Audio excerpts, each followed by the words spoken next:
Assalomu alaykum. Cho'pon buva zo'rmisiz? Zo'r. Charchamayapsizmi? Bo'ladi. Mollarni bog'iga beribsizmi?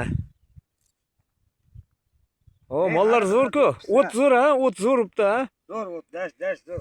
Gap yo'q, cho'pon buva, molodez, gap yo'q. Qarang, o't zo'r. Mazza qilib beribsiz ha. Dashta, toza havoda. Zo'r. O't mol. Mollarni qarang, bari to'yib, qorni to'q, o't zo'r. Gap yo'q. Ey, cho'pon buva. Mollarda ovsul kasal bor ekan. Charpay bor. Charpay kasal ham bor ekan ha. Shu boshqa davlatlarda ham bormi? Ya faqat O'zbekistonda ekan.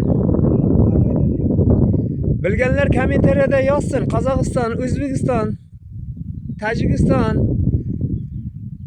Kommentariyalarda yozsin bilganlar. Kutib qolamiz kommentariyani. Cho'pon buva, charchamang. Bo'pti, o'minglar.